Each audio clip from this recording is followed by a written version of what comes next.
Standing in the shadow of a forgotten temple, you can almost hear the echoes of ancient voices that shaped civilizations, carved their hopes into stone, and left behind puzzles for us to unravel.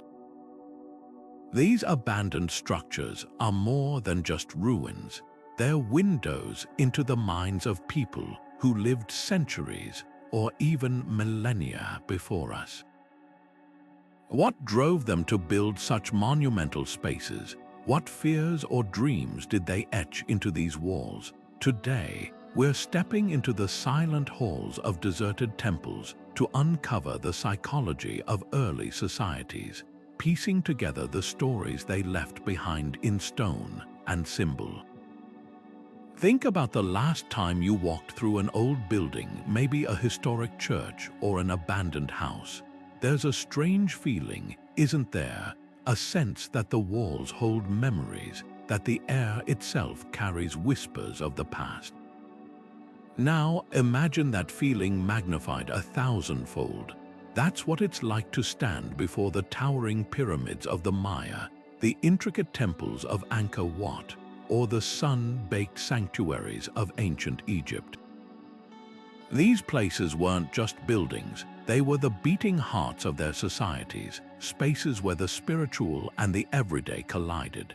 The way they were designed, the symbols hidden in their carvings, even the paths leading to their doorways, all of it tells us something profound about how these people saw the world and their place in it. This isn't just about archaeology or history, it's about understanding the universal human drive to create meaning. Every temple, no matter where or when it was built, is a testament to the questions we all ask. Who are we? Why are we here? What lies beyond? By studying these silent witnesses, we're not just learning about the past, we're seeing reflections of ourselves. So join me as we decode the hidden messages in these ancient stones, tracing the fears, ambitions, and beliefs that shaped entire civilizations. The journey starts now, and trust me, you won't look at ruins the same way again. What is it about these crumbling walls and silent altars that pulls us in so powerfully? Deserted temples hold a unique place in archaeology because they weren't just buildings, they were expressions of a society's deepest beliefs, fears, and aspirations. Picture the great ziggurats of Mesopotamia, rising like stairways to the heavens, or the labyrinthine temples of India, where every carving tells a story of gods and mortals intertwined. These weren't merely places of worship, they were mirrors reflecting how entire civilizations made sense of the universe. Take the pyramids of Teotihuacan, for example. This vast ceremonial complex, abandoned centuries before the Aztecs discovered it, was designed with celestial precision, its main avenue aligned with the stars, its temples positioned to catch the first light of dawn. The builders didn't just construct a monument, they encoded their understanding of time, astronomy, and the divine into every stone. When we walk these ruins today, we're not just seeing an old building, we're glimpsing a worldview, one where human life was woven into the fabric of the cosmos. And that's the real magic of these places. Unlike potsherds or tools which tell us what people did, temples reveal what they dreamed. The sudden abandonment of sites like Cambodia's Angkor Wat or the cliff dwellings of Mesa Verde speaks volumes. Were these societies undone by drought, war, or something more subtle, a slow unraveling of faith? The silence of these ruins invites us to listen closely, to piece together not just the facts of history, but the emotions behind them. That's why archaeologists pore over faded murals and weathered inscriptions, searching for clues to the hopes and terrors that once filled these sacred spaces. Every deserted temple is a kind of time capsule, preserving not just objects, but the intangible essence of a culture. The way a doorway frames the sunrise, the choice of symbols hidden in shadowed corners. These details whisper across centuries, offering us a chance to walk in the footsteps of those who came before. And perhaps that's the greatest gift these ruins give us, not answers but questions that bridge the gap between their world and ours. When you look at an ancient temple, you're not just seeing a building, you're staring into the collective mind of a civilization. The way these structures rise from the earth, the patterns carved into their walls, even the shadows they cast at certain times of day, every detail was a conscious choice, a reflection of what mattered most to the people who built them. Take those towering stone pillars in Egypt's Karnak temple, for instance. They weren't just holding up a roof, they were declaring to the gods and to future generations, "We are here and we endure." Meanwhile, halfway across the world, the delicate floral motifs adorning Khmer temples in Cambodia whisper a different story, one of harmony with nature, where every vine and lotus was a thread in the fabric of their spiritual beliefs. The layout of these sacred spaces is just as revealing. Walk through the winding corridors of Crete's Palace of Knossos, and you'll feel it, the intentional disorientation, the way the path seems to fold back on itself. This wasn't poor planning, it was a deliberate echo of the Minoans' fascination with transformation and the unknown. Compare that to the strict symmetry of a Roman temple, where every column lines up with mathematical precision, mirroring a society that valued order and civic structure above all else. Even something as seemingly simple as a doorway could carry profound meaning. In Mesoamerican temples like Chichen Itza, narrow entrances forced worshippers to enter single file, creating a physical transition from the mundane world into the sacred, a literal threshold between realms. Then there's the sky. So many temples weren't just built on the earth, they were conversations with the cosmos.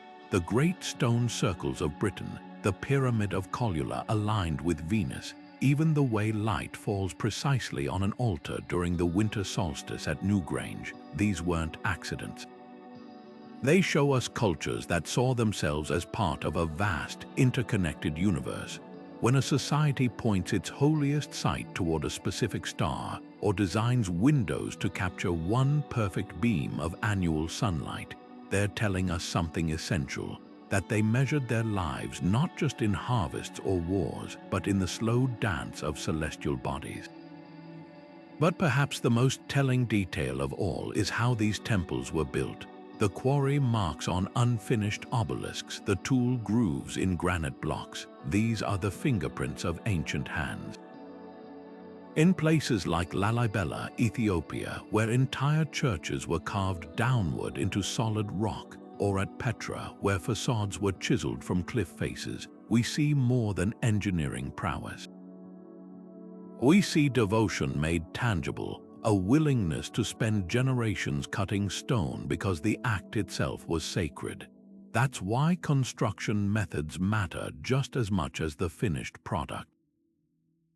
The choice to haul 70-ton stones across miles, as at Stonehenge, or to assemble Angkor Wat's perfect arches without mortar, these aren't just technical achievements. They're physical manifestations of patience, cooperation, and the human drive to create something that outlasts a single lifetime. To lift those massive stones into place, to carve intricate reliefs that would last millennia, none of this happened by accident. The construction of ancient temples was a symphony of human effort, coordination, and belief. Take Karnak's towering columns, each one a testament to the sheer logistical power of ancient Egypt. Historians estimate that tens of thousands of laborers, stonemasons, quarry workers, barge crews were mobilized for decades, all under the watchful eye of pharaohs who saw these projects as divine mandates. That level of organization speaks volumes. It wasn't just about manpower, it was about a society capable of marshalling resources on a scale that would dwarf many modern operations. But look closer and you'll find even more fascinating details. The choice of materials wasn't just practical, it was symbolic. In Egypt, granite from Aswan, hundreds of miles up the Nile, wasn't merely durable, it was sacred, believed to house the essence of the gods. Meanwhile, in Mesoamerica, the Maya hauled volcanic stone across jungles to build temples like Tikal, where the rock's fiery origin mirrored their cosmology. Every block carried meaning beyond its weight, and the tools they used, copper chisels in Egypt, stone hammers in Peru, each civilization worked with what they had, turning limitations into innovations. The precision of their cuts, the seamless joints in Inca masonry that still fit without mortar today, these aren't just engineering feats. They're proof of knowledge passed down through generations, a reverence for craft that bordered on the spiritual. Then there's the question of who did the work. Some temples bear the marks of communal labor, like the cliffside monasteries of Ethiopia, where entire villages likely contributed out of shared devotion.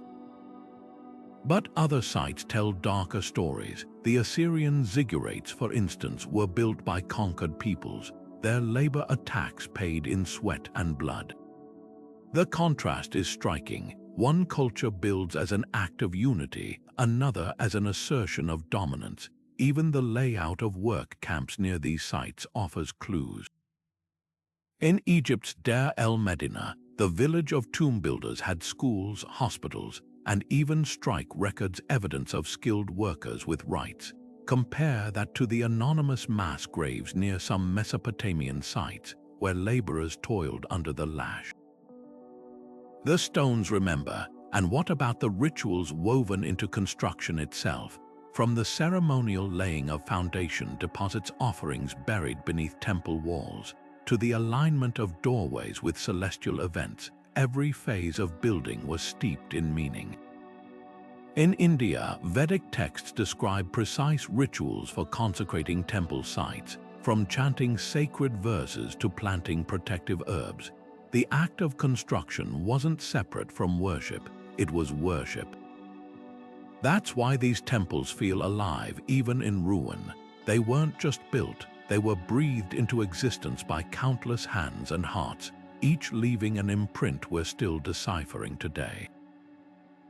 Rituals transformed temples into living theaters of belief, where every gesture and offering carried layers of psychological meaning. Consider the stark contrast between the blood-stained altars of the Aztecs, where hearts were offered to sustain the sun's journey, and the quiet grain offerings left at Greek shrines to Demeter, goddess of harvest. One speaks of a world viewed as fragile, demanding violent reciprocity. The other reflects trust in nature's cycles. These weren't arbitrary acts, they were mirrors held up to a society's deepest anxieties and aspirations. The Aztec priest lifting a beating heart skyward wasn't just performing a ceremony, he was enacting a cosmic contract, reinforcing the idea that human effort, even sacrifice, was needed to maintain order. Repetition was the glue that held these beliefs together.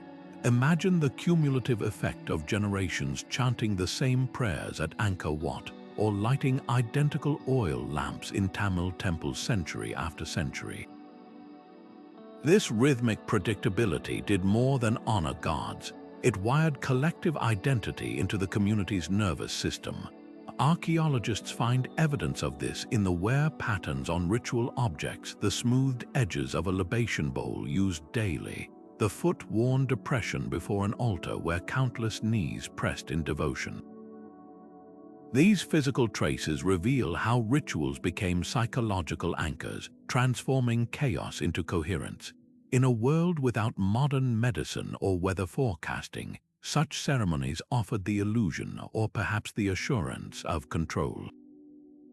The artifacts left behind are like frozen moments of emotion. A bundle of withered flowers tucked into a niche at Pompeii's Temple of Isis tells us about quiet, personal devotion, while the mass graves of sacrificial llamas near Inca temples hint at large-scale state-sponsored ceremonies meant to unite populations under shared ideology. Even the absence of artifacts can be revealing. The clean, empty ritual pools of Mohenjo-Daro suggest purification rites focused on renewal rather than offering, while the intricate bronze divination sets from Shang dynasty temples reveal a culture obsessed with deciphering the future's mysteries. Symbols carved into temple walls take this psychological insight even deeper. The recurring serpent motifs in Mesoamerican temples weren't just decoration. They embodied a belief in cyclical renewal, the shedding of old skins. Similarly, the endless knots adorning Tibetan Buddhist temples visually reinforced teachings about the interconnectedness of all things. These images worked on worshippers subconsciously, reinforcing worldviews through daily exposure. A farmer gazing up at a temple frieze of dancing harvest gods didn't need explanation. The art itself trained his mind to associate bounty with divine favor. What's truly remarkable is how these ancient strategies still resonate. Modern psychology confirms that ritual reduces anxiety by providing structure, just as it did for our ancestors. The urge to light candles in remembrance or gather in sacred spaces during crises. These impulses bridge millennia, reminding us that temples weren't just buildings. They were carefully designed psychological landscapes where every stone, symbol, and ceremony worked together to shape how people thought, feared, and hoped. Symbols carved into temple walls weren't just decoration. They were a visual language whispering secrets across centuries. A coiled serpent on a Mayan pyramid isn't merely art. It's a metaphor for time's cyclical nature, a promise that death is followed by renewal. Meanwhile, the glaring eyes of a Hindu temple's protective deity, carved above doorways, served as both spiritual guardian and psychological deterrent, reinforcing moral behavior through silent surveillance. Even the simplest shapes held weight. The zigzag patterns adorning Mesopotamian ziggurats mirrored lightning, a symbol of divine power crackling through human architecture. Look closer and you'll notice how cultures used iconography to solve existential puzzles. The Egyptians, obsessed with eternity, filled their temples with scarabs, dung beetles that rolled the sun across the sky, just as Ra's bark journeyed through the underworld each night. For them, this wasn't just mythology. It was a comforting visual reminder that chaos could be tamed into order. Contrast that with the abstract spirals in Celtic sanctuaries, which may have represented the unknown, a society comfortable embracing mystery rather than defining it. The absence of human figures in early Islamic mosaics speaks volumes too, favoring geometric precision over idolatry, reflecting a theology that rejected physical representations of the divine. Color was another layer of this silent dialogue. The vibrant blues of Maya temple murals, made from rare crushed minerals, weren't chosen for aesthetics alone. They signaled portals to the watery underworld. In India, temples dedicated to Kali were often painted blood red, immersing worshippers in the goddess's fierce energy before they even entered. These chromatic choices manipulated emotions, guiding visitors through carefully curated psychological experiences. A pilgrim moving from a shadowy corridor into a gold-leafed sanctuary in Borobudur didn't just walk, they transitioned metaphorically from ignorance to enlightenment, with every hue along the way intensifying the revelation. Yet some symbols were deliberately hidden. Initiation chambers in Mithraic temples featured coded astrological imagery visible only to those who'd earned entry, creating layers of insider knowledge. Similarly, the tiny, almost invisible carvings of maize gods tucked into Mayan lintels weren't for public display. They were intimate messages between rulers and the divine, reinforcing the idea that some truths were meant only for the elite. This selective visibility reveals how temples functioned as psychological filters, separating casual observers from devoted adherents through visual literacy. What's most striking is how these symbols transcended language. A traveler from ancient Rome could enter a temple in Gandhara and recognize the lotus beneath Buddha's feet as a sign of transcendence, even if they'd never heard Sanskrit. Shared motifs like the tree of life or the sacred mountain appear across disconnected cultures, suggesting universal human preoccupations with growth, connection, and the search for higher ground. When we decode these images today, we're not just translating art, we're mapping the shared neural pathways of humanity's oldest questions. But symbols weren't static, they evolved with societies. Early Buddhist stupas were simple mounds, but as teachings spread, their designs incorporated intricate gateways and narrative carvings, adapting to new audiences' needs. The same transformation happened in Christian basilicas, where plain meeting houses gradually filled with stained glass and frescoes, turning theology into visceral storytelling. This adaptability proves that iconography wasn't just about preserving tradition. It was a dynamic tool for shaping collective thought, generation after generation. These silent stone libraries held more than spiritual meaning. They were ancient data storage. The bas-reliefs at Edfu Temple in Egypt preserve medical knowledge alongside prayers, showing how sacred and practical wisdom intertwined. Hindu temple walls often feature precise astronomical diagrams, their star maps doubling as both spiritual guides and agricultural calendars. Even the positioning of statues held coded information. The alignment of Greek temple pediments with mountain peaks wasn't just scenic, it created sightlines for navigation, embedding wayfinding into worship. As we transition from symbols to the temple's role as knowledge centers, consider this: every carved glyph, every painted ceiling was part of an elaborate educational ecosystem. The same walls that depicted gods cradling the cosmos also taught geometry through their proportions, physics through their acoustics, and botany through the medicinal plants grown in their courtyards. To step into these spaces was to enter a three-dimensional textbook, where learning wasn't confined to scrolls but lived in the very stones beneath your feet. Temples didn't just house prayers, they incubated breakthroughs that shaped civilizations. High in the Guatemalan jungle, the rooftop of Ticol's Temple of the Jaguar served as an open-air observatory, where Mayan priests charted Venus's cycles with an accuracy that would take Europe centuries to match. These weren't mere stargazers, they were mathematicians calculating celestial patterns to predict eclipses and align agricultural cycles, proving that spirituality and science once shared the same sacred space. Meanwhile, in the shadow of Mesopotamia's ziggurats, temple scribes pressed styluses into damp clay, recording everything from grain shipments to epic poetry. These cuneiform tablets preserved in temple archives reveal something revolutionary. The birth of systematic writing didn't emerge from marketplaces or palaces, but from the quiet scriptoriums of shrines dedicated to gods like Nabu, patron of wisdom.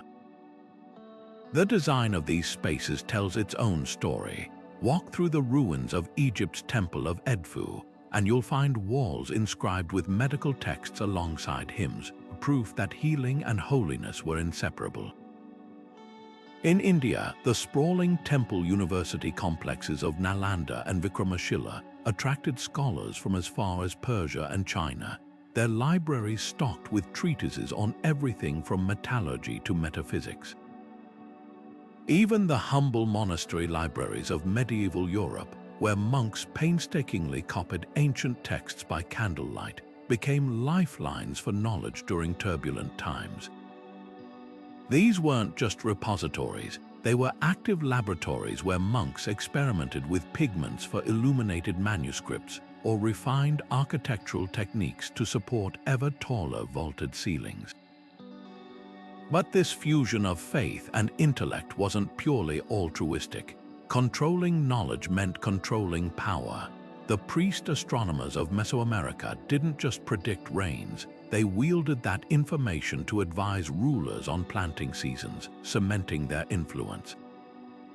When Babylonian temple scribes recorded celestial omens, they weren't merely observing, they were shaping political decisions, interpreting heavenly signs to legitimize kings or warn of impending crises. In this light, temple libraries and observatories were more than scholarly havens. They were instruments of social engineering, where the elite curated what counted as truth. The very act of inscribing laws on temple walls, like Hammurabi's code beneath the statue of Shamash, imbued earthly rules with divine authority. Yet for all their control, these institutions also seeded progress. The same temples that hoarded knowledge in hieroglyphs and scrolls inadvertently preserved it, like the Baghdad House of Wisdom, where 9th-century scholars translated Greek philosophy into Arabic, saving Aristotle's works from oblivion. Even the repetitive chanting of Vedic hymns in Indian temples served an unexpected purpose. The precise oral transmission of these texts preserved linguistic structures so perfectly that modern linguists use them to reconstruct ancient speech patterns. This duality, sanctuary and stronghold, sets the stage for the darker dimensions of temple power. Behind the veneer of spiritual enlightenment lurked hierarchies where access to knowledge was fiercely guarded. The initiation chambers of Egyptian temples, where only select priests learned the secrets of the afterlife texts, or the locked scriptoriums of medieval cathedrals where Bibles were chained to desks, remind us that light cast shadows. When we admire the astronomical precision of Angkor Wat's alignment with the solstice or decode medical recipes from Assyrian temple tablets, we're witnessing not just intellectual triumphs, but the careful calculus of who got to know what and why. The stones may whisper of stars and cures, but they also murmur of gatekeepers and the price of wisdom. The towering gates of Karnak weren't just an entrance to the sacred, they were a psychological barrier, separating those deemed worthy from the masses who could only glimpse the inner sanctum from afar. This wasn't unique to Egypt. From the stepped platforms of Mesopotamian ziggurats to the restricted courtyards of Jerusalem's Temple Mount, sacred architecture consistently reinforced one message: proximity to the divine mirrored social standing. When a pharaoh commissioned colossal statues of himself flanking a temple's approach, he wasn't just honoring the gods, he was engineering awe, crafting an environment where descent felt unthinkable beneath the gaze of stone giants. But the real genius lay in how temples weaponized participation. Consider the Babylonian New Year festival, where the king would ritually humble himself before Marduk's statue, having his face slapped by the high priest, a carefully staged performance that transformed absolute power into perceived vulnerability. The crowd saw a ruler submitting to divine will. The priesthood secured their role as indispensable mediators. Similarly, in the Andes, Inca emperors displayed mummies of their ancestors during solstice ceremonies, creating a tangible link between past and present rule. These weren't just rituals, they were political theater, leveraging collective memory to validate current authority. Yet cracks in this control occasionally surfaced. The same walls that exalted kings sometimes became canvases for quiet rebellion. At Deir el-Medina, the workers who built Egypt's royal tombs left behind ostraca, pottery shards scribbled with complaints about late wages, revealing how even the most regimented temple economies faced pushback. In India, devotional movements like the Bhakti cults deliberately built humble shrines outside orthodox temple complexes, offering spiritual alternatives to Brahmin-controlled rituals. And when archaeologists uncover amulets of outlawed deities hidden beneath floorboards at Roman sites, they're finding evidence of personal faith persisting despite imperial decrees. The psychological impact of this duality still echoes today. Modern studies show how architectural scale influences our perception of authority. something ancient builders understood instinctively. The dizzying height of a Mayan pyramid staircase, forcing supplicants to climb single file under the watch of priests above, exploited the same primal instincts that make us speak softly in vast cathedrals. But just as telling are the countermeasures cultures developed, the hidden niches where commoners left unofficial offerings, or the folk saints worshipped in secret despite temple orthodoxy. These acts of quiet defiance prove that sacred spaces, no matter how carefully designed, could never fully contain the human spirit. Environmental pressures would eventually test these structures of control in ways no rebellion could. As droughts parched the lands around Mesopotamian temples and shifting trade routes starved Egyptian priesthoods of resources, the very stones meant to project eternal power began whispering a different truth, that nature ultimately writes the rules. The next chapter of their story wouldn't be carved in granite, but in the silent layers of dust left behind when whole civilizations packed their gods and departed. Even the grandest temples couldn't withstand nature's indifference. The same monsoon rains that filled Angkor Wat's intricate reservoirs, sustaining 1 million people, eventually betrayed the Khmer Empire. Silt-clogged canals, droughts-parched rice paddies, and the sacred balance between water and worship collapsed. Archaeologists now see the proof in tree rings and sediment cores, evidence of a climate shift that turned engineering marvels into liabilities. Imagine the despair as priests watched their gods' homes drown in mud or bake under unrelenting sun, their prayers as ineffective as broken levees. Volcanoes delivered quicker verdicts. When Thera erupted in the 16th century BC, it didn't just bury Minoan temples under ash, it triggered tsunamis that smashed coastal shrines from Crete to Egypt. Survivors would have interpreted these disasters as divine wrath, abandoning sites that now seemed cursed. Similarly, the Maya city of El Mirador, with its sprawling temple complexes, was likely deserted after centuries of deforestation turned fertile lands into barren wastes. The very act of quarrying limestone for grand pyramids accelerated their downfall, as stripped forests disrupted rainfall patterns, an ancient lesson in unintended consequences. Yet abandonment wasn't always sudden. At Turkey's Göbekli Tepe, the world's oldest temple, people deliberately buried their sacred pillars under thousands of tons of earth rather than let them decay. This ritual interment speaks volumes about the psychological toll of leaving spiritual homes behind.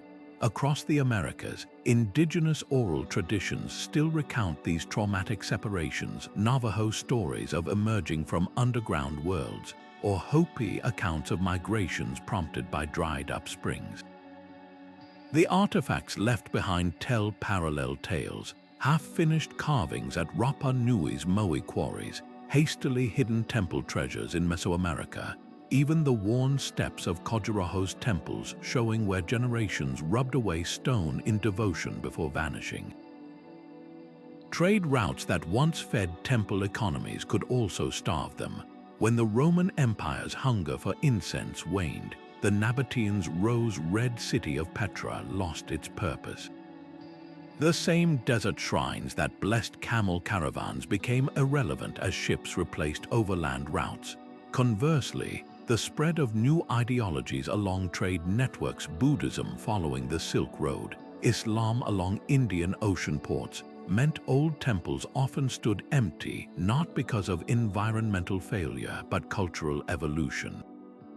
A Vishnu temple in Cambodia might be reconsecrated as a Buddhist site, its statues modified rather than destroyed, showing how sacred spaces could transform even as their original meanings faded. What unites these stories is adaptation. The same societies that built temples to control cosmic forces ultimately had to yield to forces beyond control. Yet in their ruins, we find resilience, the way Zimbabwe's great enclosure was repurposed by later cultures, or how Mexico's Templo Mayor stones were reused in colonial cathedrals. These sites never truly died. They became layers in humanity's endless conversation with the divine, each generation finding new ways to answer old questions about survival, belonging, and what we owe to the places that shaped us. The gleaming marble steps of the Temple of Artemis weren't just a pathway to the divine, they were a bustling marketplace where Babylonian silk met Greek olive oil, where Egyptian perfumers bartered with Phoenician glassblowers. This wasn't unique to Ephesus. From the incense-heavy courtyards of Jerusalem's temple to the riverfront ghats of Varanasi, sacred sites doubled as economic engines, their spiritual pull creating a gravitational force for commerce. Pilgrims needed food, lodging, and votive offerings, spawning entire industries that stretched far beyond temple walls. The psychological impact was immense. When a farmer from rural Anatolia walked into Artemis's grand complex, they weren't just encountering a goddess, they were stepping into a microcosm of the interconnected ancient world. Consider the ripple effects. The same ships that carried pilgrims to Delphi's oracle also transported Corinthian bronze and Attic pottery, spreading artistic techniques across the Mediterranean. At India's Konark Sun Temple, the annual chariot festival attracted merchants from as far as Rome, who left behind not just coins but linguistic traces, Sanskrit inscriptions bearing Greek loanwords, proof of conversations that transcended geography.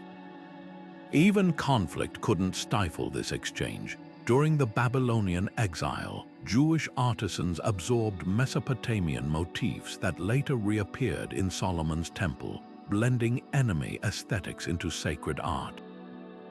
These weren't mere transactions, they were silent negotiations of identity, where cultures absorbed and reinterpreted each other's symbols in the shadow of the divine. The economic machinery behind these exchanges was astonishingly sophisticated. Temple precincts often functioned as early banks, with priests safeguarding deposits and issuing loans. The famous Temple of Apollo at Delos held records of maritime insurance contracts etched in stone. In Mesopotamia, temple warehouses stored surplus grain that stabilized regional economies during droughts, while the vast temple workshops of Luxor mass produced statues and amulets for pilgrims, an ancient precursor to religious tourism. The line between sacred and secular blurred completely in places like Teotihuacan, where obsidian tool workshops operated alongside pyramid shrines, their craftsmen protected by the gods whose temples they supplied. Yet this commercial vitality came with paradoxes. The same temples that preached detachment from material wealth often grew obscenely rich. The Preen Temple of Athena's ledgers detail estates spanning thousands of acres. In India, the Vijayanagara Empire's temples controlled entire spice trade routes, their Gopuram towers standing as much as economic landmarks as spiritual ones. This tension between piety and profit wasn't lost on ancient observers. The biblical story of Jesus overturning Manachanga's tables in Jerusalem's temple captures a universal discomfort. When does practical necessity corrupt sacred space? Archaeologists find evidence of this ambivalence everywhere, from the discreetly placed merchant stalls at the rear of Egyptian temples to the strict price controls inscribed on votive offerings at Roman shrines. The cultural alchemy born in these spaces reshaped civilizations. The Greco-Buddhist art of Gandhara, with its Apollo-like Buddhas, emerged from temple workshops along the Silk Road where Greek and Indian artists collaborated. In West Africa, the Jen Mosque's distinctive adobe spires owe their form to merchants who brought Saharan building techniques southward alongside Islamic teachings. Even food transcended its mundane origins. The cinnamon that flavored temple incense in Jerusalem became a status symbol in Rome, its exotic aroma forever linked to the sacred. Perhaps the most enduring legacy was the psychological shift these hubs enabled. A trader from Carthage offering a votive figurine at a Greek temple didn't just see foreign gods, he recognized familiar human hopes projected onto different faces. This quiet realization, repeated countless times across millennia, laid groundwork for something radical: the idea that beneath surface differences, cultures shared universal longings.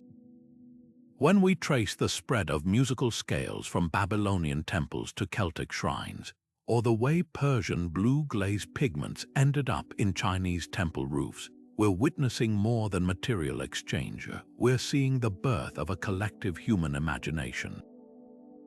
As the sun set over Ephesus's marketplace, the clatter of coins mingling with evening hymns, a deeper truth resonated. These weren't just centers of worship or commerce, but crucibles where exposure to the unfamiliar slowly reshaped what societies believed possible.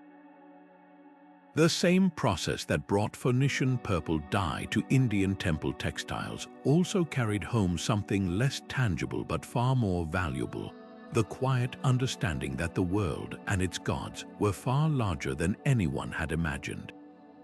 The sacred spaces of antiquity were never gender-neutral. They were stages where societies acted out their deepest beliefs about power, identity, and who deserved access to the divine. In the torchlit sanctuaries of Eleusis, women known as Melissae, bees, conducted secret rites for Demeter, their leadership so vital that even Athenian statesmen deferred to them during the mysteries. Meanwhile, just across the Aegean, the Temple of Artemis at Ephesus employed eunuch priests whose very existence blurred rigid gender categories, their presence suggesting a more fluid understanding of sacred roles than we might expect. The contrast is striking: one culture granting women authority over life's greatest spiritual secrets, another creating space for identities that defied simple classification. But for every Isis whose priestesses in Philae administered healing rites and interpreted dreams with equal standing to male colleagues, there were temples like Jerusalem's, where women were confined to outer courts. The physical architecture told the story: steps leading up to male-only spaces, doorways narrowing to control who passed through. Yet even here, exceptions whisper through the cracks in history. Fragments of pottery from Jerusalem's Siloam pool bear women's names alongside prayers, suggesting unofficial worship sites where gender barriers softened. Similarly, while classical Greek temples celebrated virgin goddesses like Athena, real Athenian women faced curfews and chaperones, a dissonance between divine femininity and earthly restrictions that reveals much about patriarchal anxieties. The artifacts left behind paint an even richer picture. In Çatalhöyük's Neolithic shrines, voluptuous clay goddess figures far outnumber male images, their exaggerated fertility perhaps signaling a culture that associated women with creation itself. Fast forward to the Maya city of Palenque, where Queen Sakyayuk ruled as both sovereign and high priestess, her likeness carved into temple walls wearing the jade skirt of office, a visual declaration that spiritual and political power could flow through feminine hands. Compare that to the rigidly gendered votive statues of Sumer, where men were depicted praying while women carried offerings, forever frozen in supporting roles. These variations weren't arbitrary, they reflected fundamental worldview differences. Societies that linked women to cyclical mysteries, birth, harvest, moon cycles, often granted them greater ritual roles. The Vestal Virgins of Rome weren't just caretakers of the sacred flame.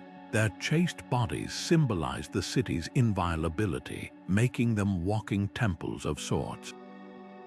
Conversely, cultures obsessed with patrilineal descent, like Imperial China, often sidelined women from formal worship, though folk traditions tell another story, with peasant women leading kitchen god ceremonies and whispering prayers at wayside shrines. What emerges is a complex tapestry where gender and spirituality intertwined in ways that both upheld and occasionally subverted social norms. The same Theban temple that barred ordinary Egyptian women from its inner sanctums employed female musicians whose sacred hymns were considered essential for pleasing the gods.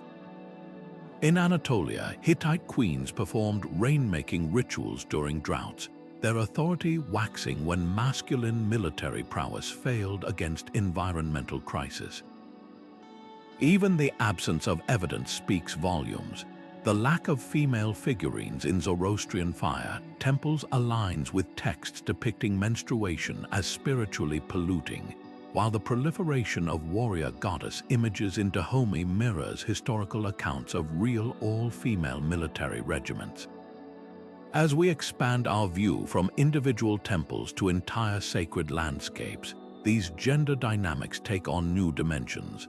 The natural springs dedicated to Celtic goddess Sulis at Bath weren't just places of worship. Their mineral-rich waters were believed to carry feminine healing power, attracting sick pilgrims from across Britain. Meanwhile, the mountaintop shrines of Peru's Pachamama cult positioned the earth itself as a divine mother, with male and female shamans equally channeling her energy. Whether carved into cliffs or built along riverbanks, these spaces didn't just reflect gender norms. They actively shaped them generation after generation through ritual, architecture, and the silent pedagogy of who was allowed to stand where before the gods. A temple standing alone is like a single note without its melody, incomplete. Ancient builders didn't just choose sites at random. They wove their sacred structures into the very fabric of the land, creating tapestries of meaning that stretched far beyond individual buildings. Take Stonehenge, its towering stones not just marking solstices, but forming a constellation with nearby burial mounds like Avebury and Durrington walls. This wasn't a solitary monument, it was the centerpiece of a vast ceremonial landscape, where processional avenues connected the living to the dead, and the cycle of rebirth was etched into the earth itself. The rolling hills became part of the ritual, their natural contours guiding pilgrims toward revelations. Mesoamerican architects took this concept even further. At Teotihuacan, the Pyramid of the Sun doesn't just dominate the skyline, it sits directly above a hidden cave system, its builders tunneling through bedrock to accentuate what they saw as a sacred portal. For the Maya cenotes, those shimmering sinkholes were more than water sources. They were mouths of the underworld, with temples like Chichen Itza's El Castillo positioned precisely to mirror their depths. The connection was visceral. To ascend the temple steps was to symbolically climb from darkness into light, with every tear echoing the layers of the cosmos. Water shaped sacred geographies in equally profound ways. The Nile wasn't just Egypt's lifeline, it was a divine mirror, its annual floods choreographed in temple reliefs that showed gods controlling the inundation. At Angkor Wat, the sprawling moats weren't mere defenses, they replicated the Hindu ocean of creation, turning the entire complex into a microcosm of myth. Even the placement of Greek temples followed water's logic, perched atop springs like Delphi's Castalian, where priestesses drank before delivering prophecies. The message was clear: divinity didn't stop at the temple door. It flowed through rivers, pooled in sacred groves, and whispered in mountain winds. Mountains especially blurred the line between natural and holy. Machu Picchu's builders didn't flatten peaks. They let the Andes dictate their design, shaping stones to mimic the jagged skyline. In Japan, the three sacred mountains of Dur became living deities, with shrines so modest they seemed to apologize for human intrusion. Contrast that with Mesopotamia's ziggurats, artificial mountains climbing toward heaven in a land without natural heights. Whether mimicking nature or competing with it, these choices reveal a universal impulse to anchor the sacred in the tangible, to give abstract beliefs footholds in rock and soil. Sound was the invisible thread tying it all together. The same caves that housed Mayan rituals also amplified chants into eerie echoes, making the underworld seem to answer back. Greece's theater of Epidaurus, nestled beside a healing temple, used its acoustics to carry whispers from the stage to the highest seats, proof that sacred landscapes engaged all senses. When we stand in these places today, we're not just seeing ruins, we're standing at the crossroads of ancient minds who heard divinity in wind through canyon walls, saw it in the alignment of a distant peak, and felt it in the resonance of their own voices bouncing off stones. The land wasn't a backdrop, it was the chorus to humanity's oldest prayers. Hidden within the curves of ancient temple walls lies an acoustic mastery that modern architects still struggle to replicate. When you clap your hands at Chichen Itza's pyramid, the echo doesn't just bounce back, it transforms into the chirp of the sacred Quetzal bird, a deliberate effect achieved through precisely angled steps. Over in Malta, the hypogeum's underground chambers channel low-frequency sounds in ways that vibrate through bone, creating physical sensations early worshippers likely interpreted as divine touch. These weren't happy accidents, they were calculated designs where every surface, from limestone to granite, was chosen not just for durability, but for how it would bend sound to sacred purpose. The psychological impact of these auditory illusions was profound.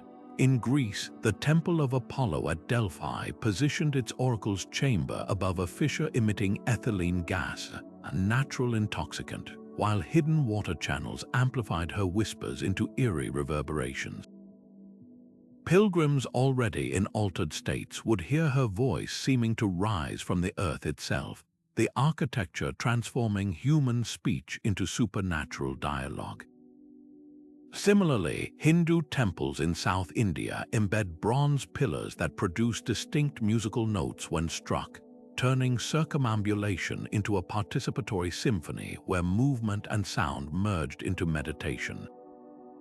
Healing temples took this sensory manipulation even further. At Epidaurus, the theater's famed acoustics weren't just for drama. They allowed the sick to hear therapeutic chants with perfect clarity from any seat, while the strategic placement of water features created a soothing white noise that masked urban clamor. In Egypt, the Temple of Hathor at Dendera featured sound jars, ceramic vessels embedded in walls to filter and soften priestly incantations into a harmonic hum. Recent studies suggest these frequencies may have stimulated alpha brain waves, inducing the relaxed awareness associated with deep meditation. The transition from sensory experience to physical healing was often seamless. Asclepian temples in Greece didn't just treat illness, they engineered entire environments for recovery. Patients slept in Tholos chambers designed to amplify the sound of distant lyres, while underground labyrinths carried the rush of hidden streams, a prehistoric precursor to sound therapy. In Peru, the Chavin de Huanta's labyrinthine corridors funneled conch shell trumpets blasts into disorienting echoes, possibly triggering altered states that facilitated shamanic diagnosis. What emerges is a sophisticated understanding of sound's physiological power long before modern medicine confirmed it. From the bone conduction chambers of Irish passage tombs to the Tibetan singing bowls placed in Buddhist sanctuaries, these cultures recognized what science now proves: vibration alters consciousness. When a Maya priest's chant ricocheted off wet limestone to create phantom whispers, or when Delphi's priestess spoke through the earth's own resonance, worshippers weren't just hearing ritual, they were feeling divinity in their very bones. But sound was only one tool in ancient healing arsenals. Step into the shadowy interior of Egypt's Kham Ombo temple, and you'll find something astonishing: a detailed mural showing surgical instruments nearly identical to modern scalpels and forceps. This wasn't just art, it was a visual textbook for physician priests who treated patients in adjacent chambers.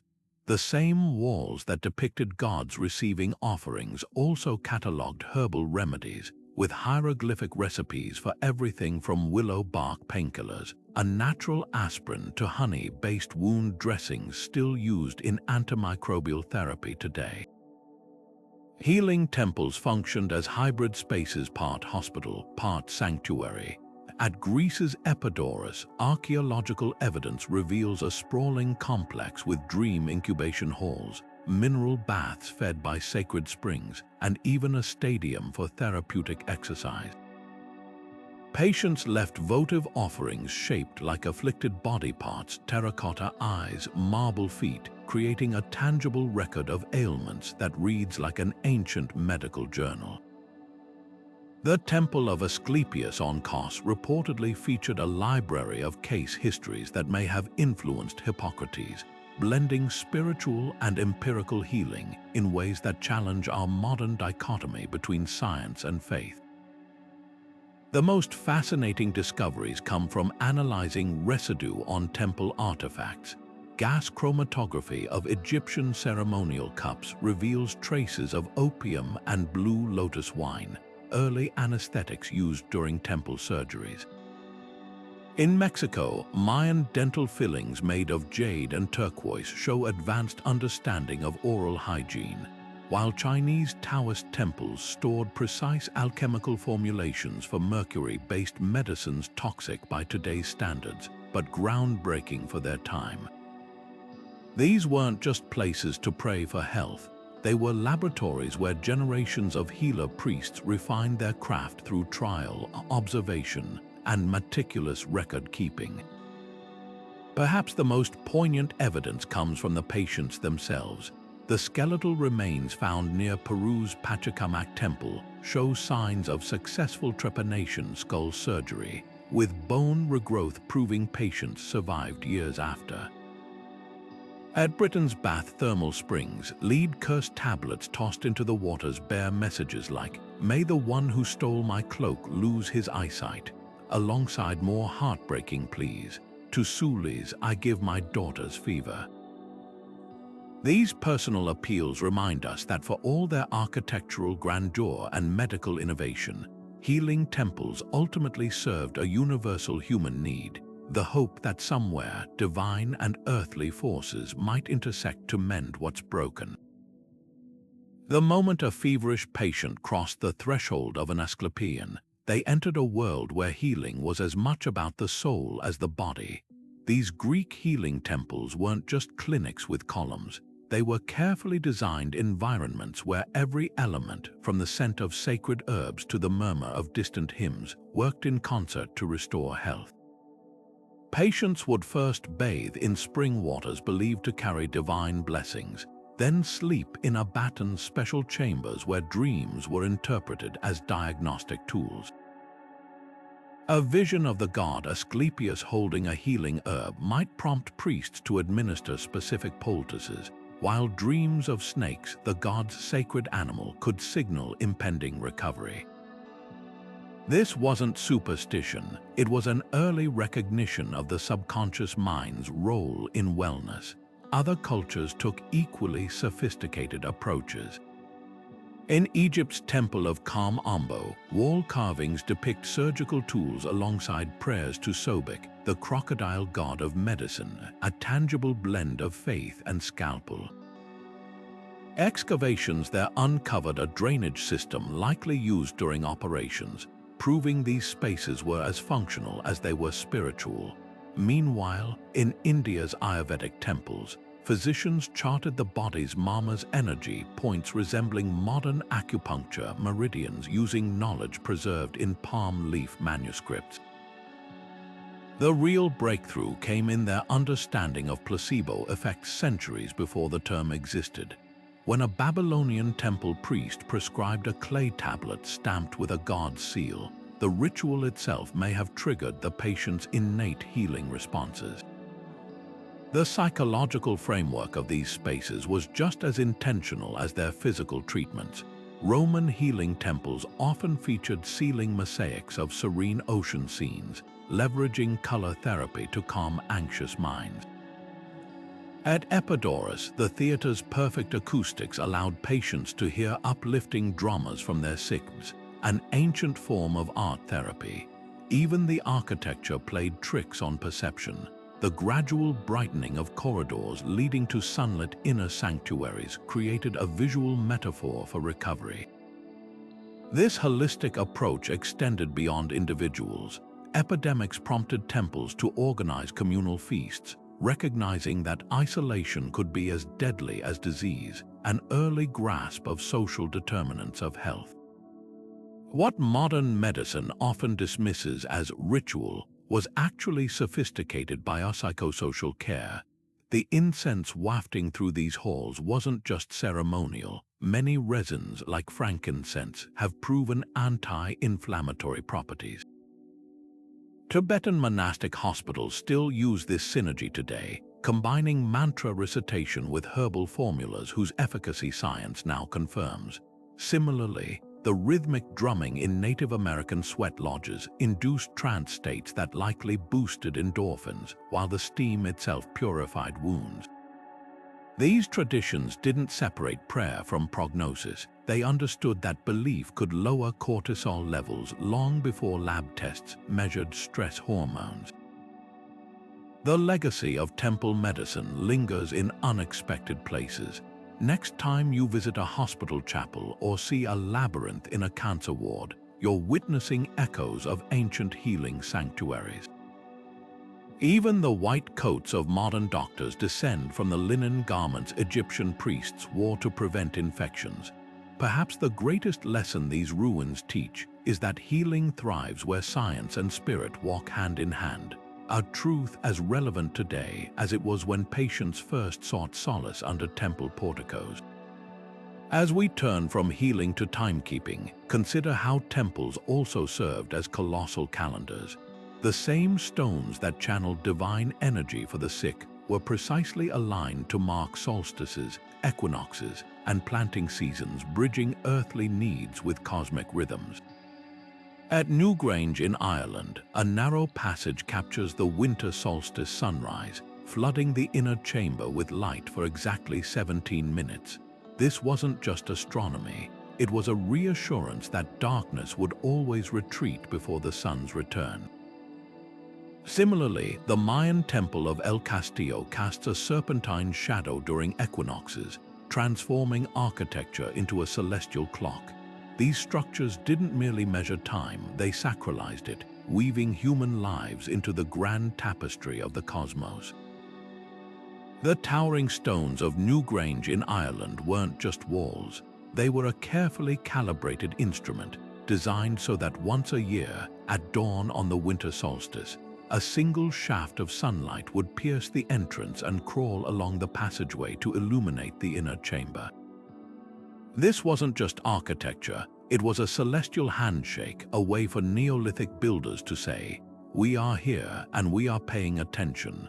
Across the world, from the sun-scorched plains of Mesopotamia to the misty jungles of Cambodia, temples like these served as grand cosmic clocks, their alignment so precise they could predict the turning of seasons down to the minute. Take the Sun Temple of Konark in India, shaped like a colossal chariot with 12 pairs of stone wheels. Each wheel acts as a sundial, its spokes casting shadows that mark hours with uncanny accuracy. Or consider the Intihuatana stone at Machu Picchu, a granite protrusion functioning as an astronomical observatory. Its angles catch the sun's rays during equinoxes, leaving no shadow at high noon. These weren't just clever engineering feats, they were acts of devotion, attempts to synchronize human existence with the rhythms of the universe.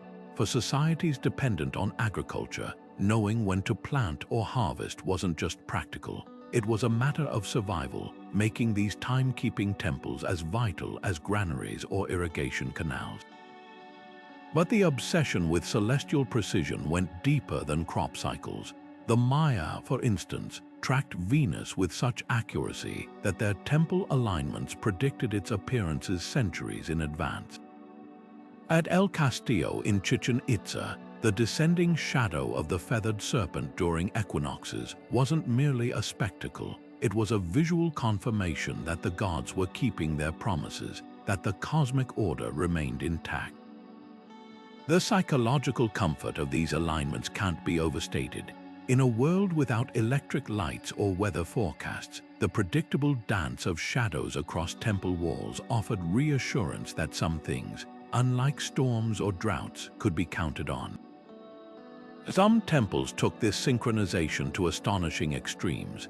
In Egypt's Abu Simbel, the inner sanctum was positioned so that twice a year, on the pharaoh's birthday and coronation day, sunlight would travel 60 meters through the temple to illuminate statues of Ramses Roman II and the gods Amun and Ra-Horakhti, while leaving Ta, the god of darkness, forever in shadow.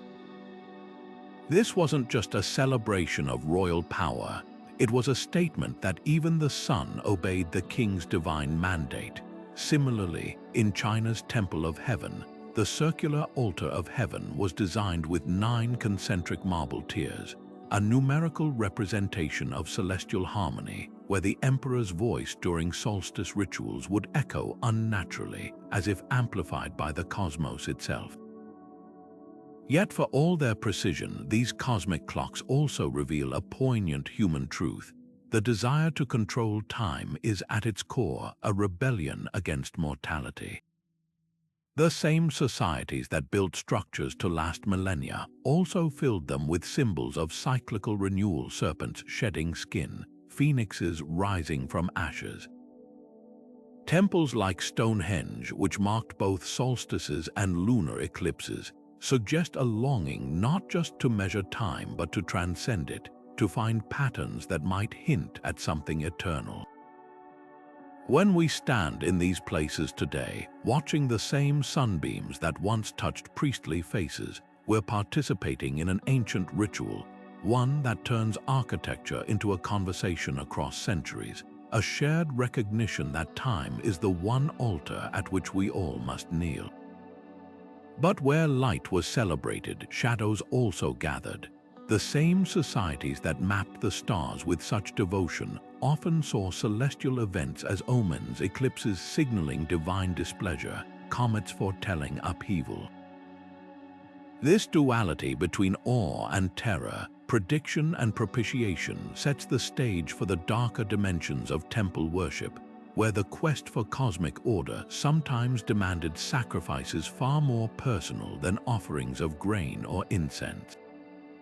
The steps of the Templo Maya ran red not with metaphor but with blood, thousands of hearts offered to the sun god Huitzilopochtli to stave off cosmic collapse.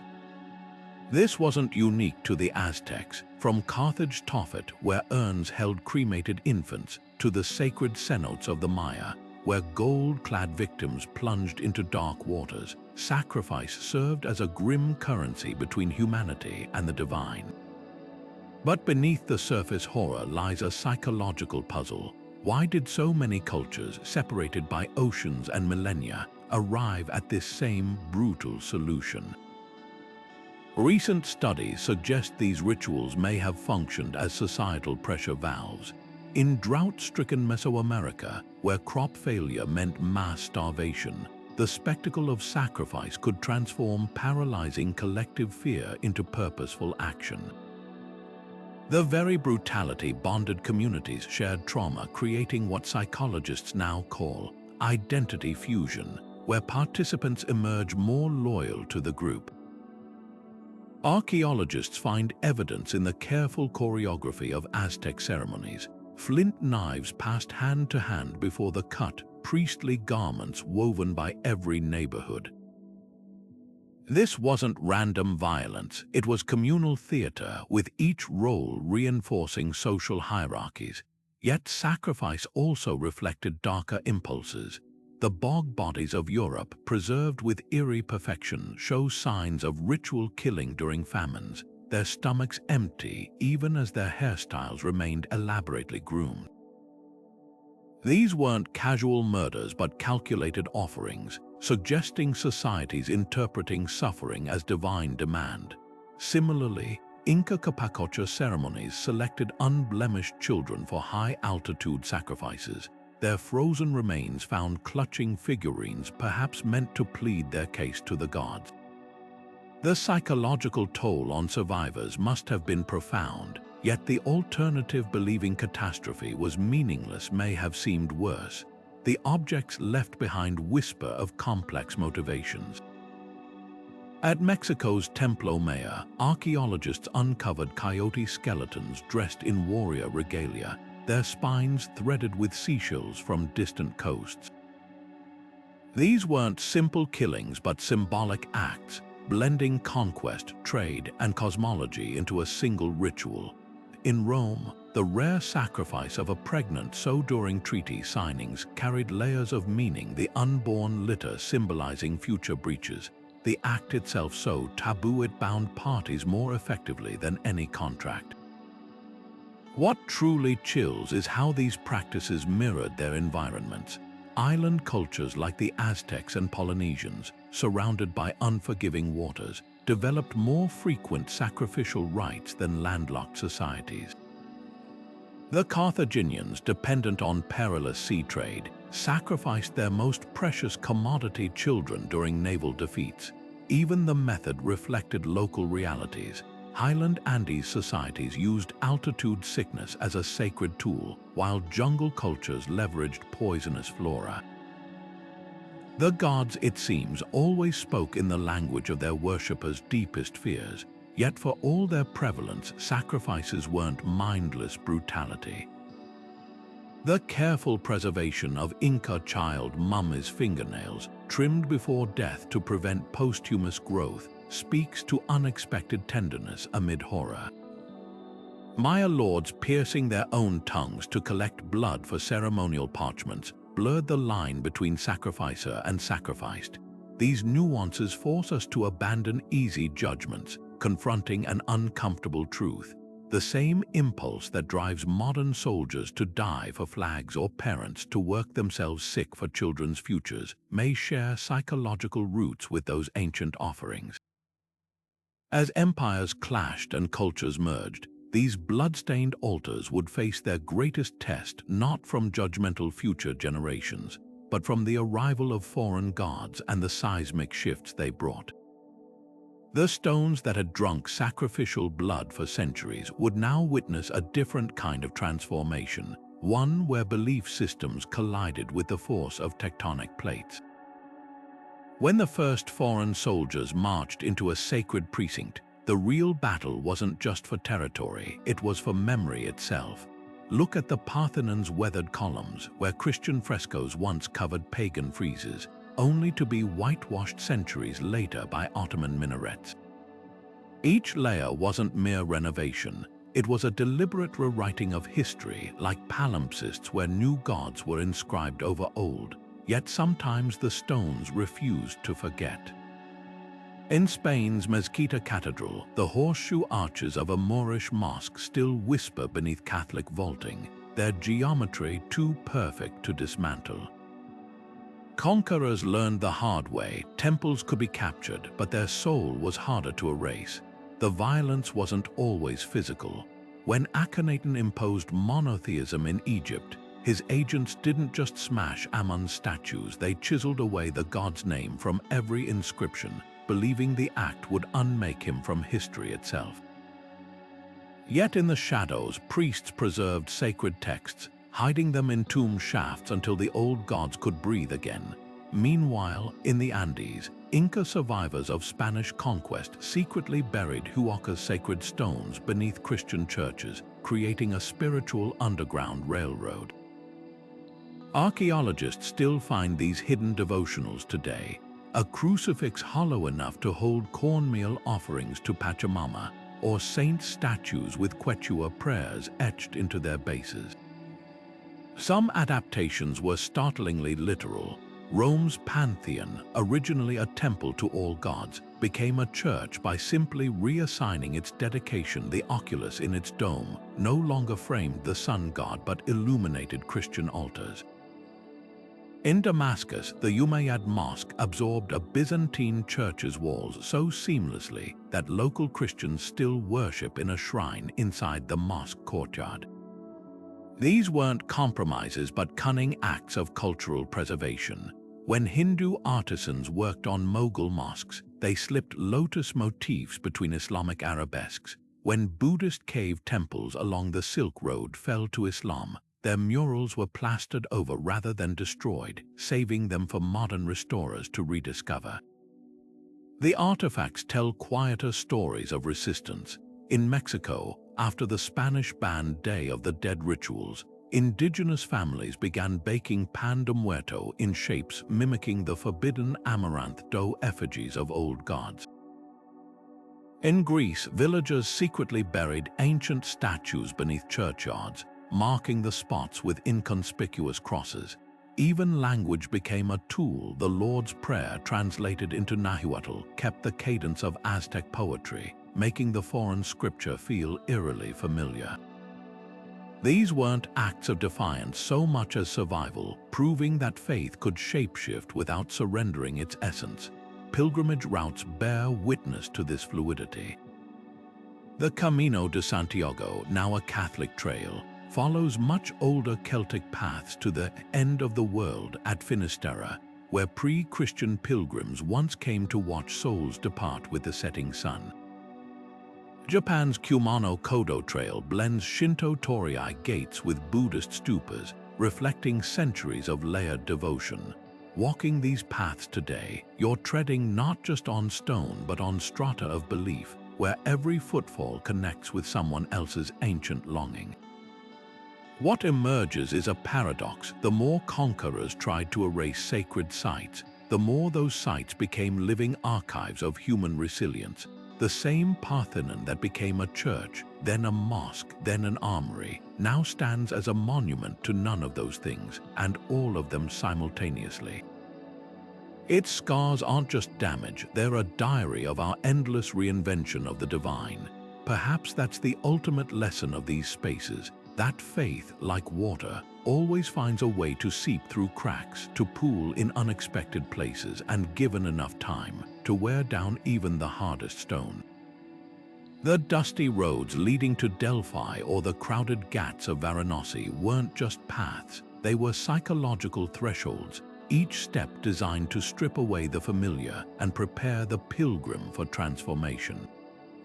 Imagine walking for months with nothing but a staff and a cloth bag, sleeping in makeshift shelters alongside strangers who became companions through shared exhaustion and devotion. This wasn't tourism, it was a ritual in motion where the journey itself was as sacred as the destination. The blisters, the hunger, the disorientation all served a purpose. By the time pilgrims reached the temple gates, they'd already begun shedding their old selves, making them receptive to the revelations waiting inside. What's fascinating is how these journeys mirrored the inner landscapes of those who walked them. The labyrinthine approach to Crete's Cave of Zeus forced physical twists and turns that mirrored the mental unraveling required for spiritual insight. In Japan, the 88-temple Shikoku pilgrimage replicated the Buddhist path to enlightenment, with each site representing a step toward awakening. Even the souvenirs left behind tell psychological stories. The tiny lead curse tablets tossed into baths' thermal springs weren't just requests to the gods. They were physical releases of anxieties, like writing a worry on paper and burning it. The act of journeying, of leaving something behind, became a form of emotional alchemy. Modern neuroscience helps explain why these pilgrimages work. The rhythmic walking, the repetitive chants, the altered diets, all induced mild trance states, quieting the brain's default mode network responsible for self-focused thoughts. Pilgrims didn't just visit sacred sites, they entered mental spaces where ego dissolved and connection flourished. That's why diverse cultures, from Celtic seekers circling Glastonbury Tor to Andean farmers climbing to Mount Orsungate, arrived at similar practices independently.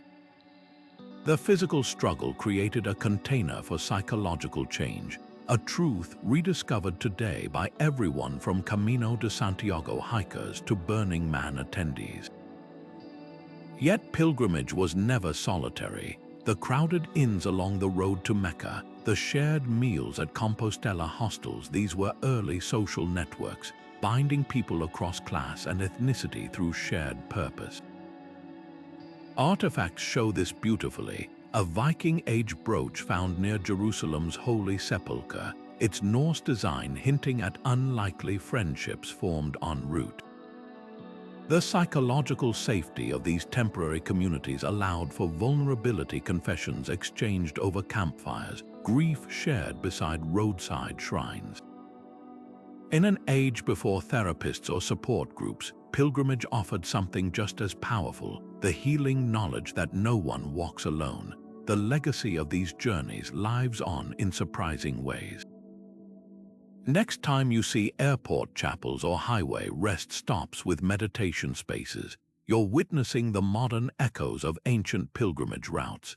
Even the ubiquitous tourist habit of buying souvenirs, a practice stretching back to Roman pilgrims collecting tiny oil lamps from Ephesus, speaks to our enduring need to anchor transformation in tangible objects.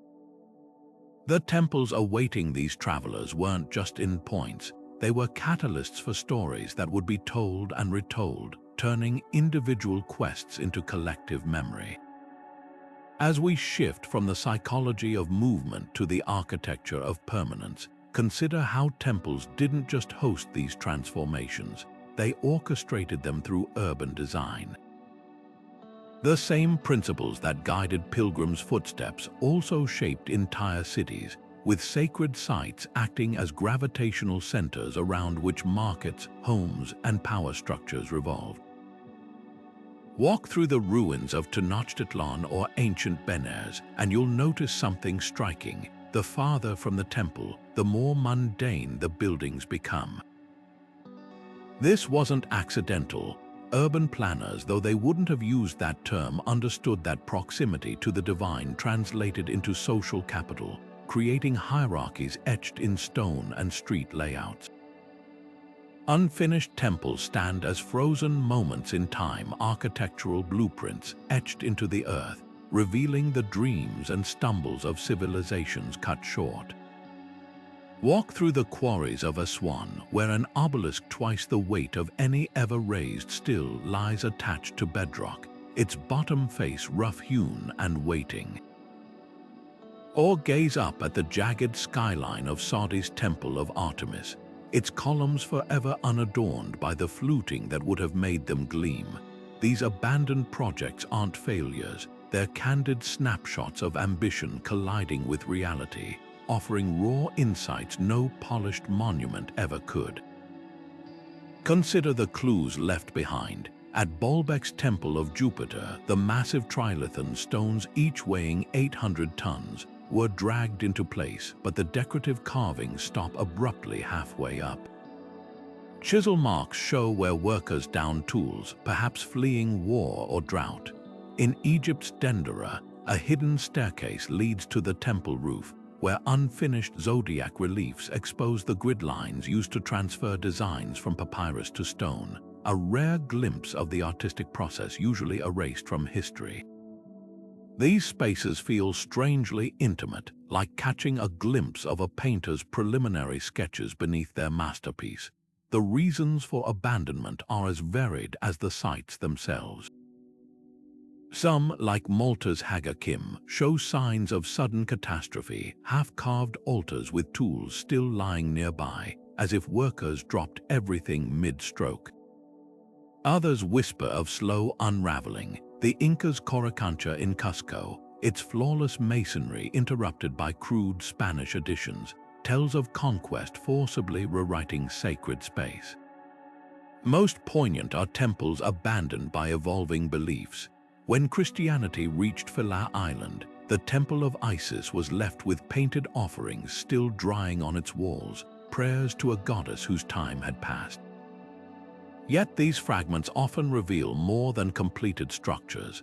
The unfinished Nubian pyramids of Mara show their construction layers plainly, no smooth casing stones to hide the messy engineering beneath.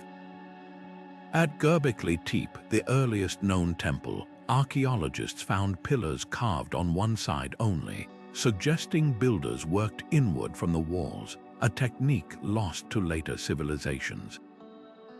Even mistakes are preserved. In Luxor's hypostyle hall, a column base cut too small was patched with chunks of older pharaoh statues, recycling history to salvage the present. What makes these sites so compelling is their honesty. Where polished temples present idealized versions of the past, their unfinished counterparts show the sweat and problem solving behind the glory. The quarry at Ollantaytambo still holds giant red granite blocks mid-transport, their transport grooves and ropes intact, a frozen lesson in Inca logistics. Similarly, the rough outlines of deities on Angkor Wat's back walls prove even master artists started with simple sketches. These spaces remind us that civilization isn't built in a single inspired moment, but through trial, error, and the quiet courage to keep chiseling away. Perhaps the most haunting unfinished temple of all lies in Lalibela, Ethiopia, where King Jebba Meskel's dream of a new Jerusalem was interrupted by his death. The rock-hewn church of St. George stands complete, a perfect cross-shaped monolith, but tunnels meant to connect it to 11 other churches end abruptly in the volcanic tuff. Walking these passageways feels like stepping into a paused breath, a sacred vision suspended between worlds. Yet even in their incompleteness, these sites fulfilled their highest purpose. They became vessels for human aspiration, stone witnesses to the truth that the divine is found not in perfection, but in the act of reaching. Unfinished temples stand as frozen echoes of ambition, their silent stones whispering stories of grand plans cut short. Take the colossal temple of Jupiter at Baalbek. Its foundation holds 3 massive blocks, each weighing nearly 800 tons, perfectly positioned yet never crowned with the soaring columns intended to rise above them. The chisel marks left by Roman masons tell a tale of sudden departure, perhaps as legions were called to distant battles or resources diverted to more pressing crises. Nearby, the half-carved capitals lie like unfinished sentences, their acanthus leaves half emerged from stone as if the sculptors simply stepped away mid-stroke, expecting to return. These interrupted projects reveal more than historical accidents. They lay bare the very human struggle against time and circumstance. In Malta, the Tarxian temples show signs of abrupt abandonment, altars half-polished, spiral motifs trailing off into rough stone. Archaeologists found ochre pigments still stored in shell pallets, tools left beside unfinished walls, as if the workers vanished at a moment's notice. Contrast this with Egypt's unfinished obelisk in Aswan, where a crack in the granite forced its abandonment, reminding us that even the most skilled builders bowed to nature's whims. The psychological weight of these sites is profound. They force us to confront the fragility of legacy, the reality that not all dreams make it into the light. What makes these places uniquely poignant is their transparency. Where completed temples present polished facades, their unfinished counterparts expose the messy reality of creation.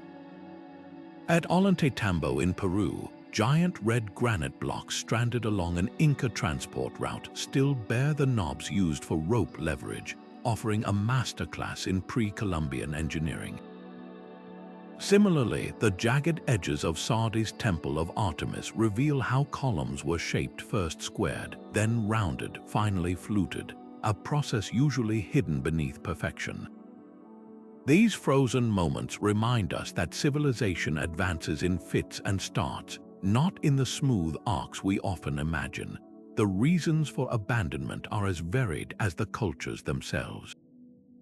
Some sites, like Göbekli Tepe, were deliberately buried, their T-shaped pillars carefully interred by people who may have outgrown their original purpose. Others fell victim to ideological shifts, like Akhenaten's short-lived capital at Amarna, where half-built temples to the Aten sun disk were abandoned when traditional gods regained favor. Most haunting are sites linked to catastrophe. the toppled cranes of Ramses' Roman IV tomb in Egypt's Valley of the Kings, left when workers fled a civil war, or the charcoal-streaked ruins of Mycenaean shrines destroyed in fires sparked by invading forces. Yet these fragments hold unexpected gifts for modern researchers.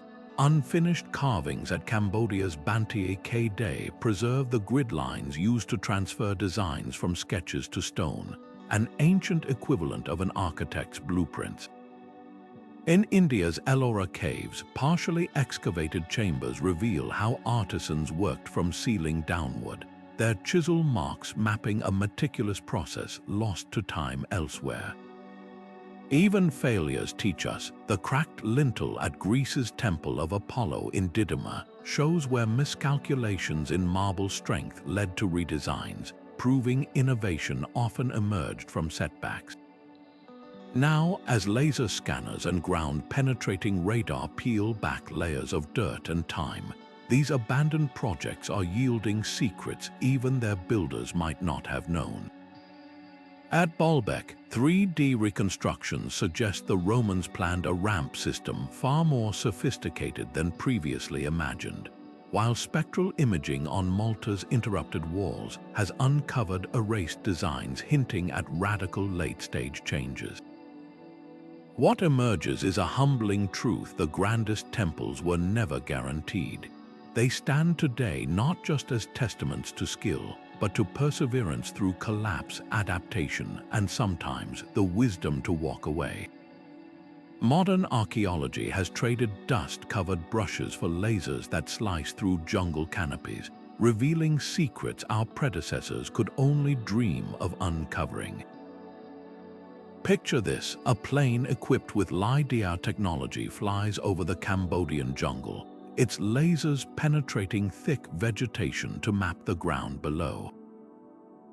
What emerges isn't just the familiar silhouette of Angkor Wat, but an entire lost cityscape: canals, roads, and smaller temples hidden for centuries.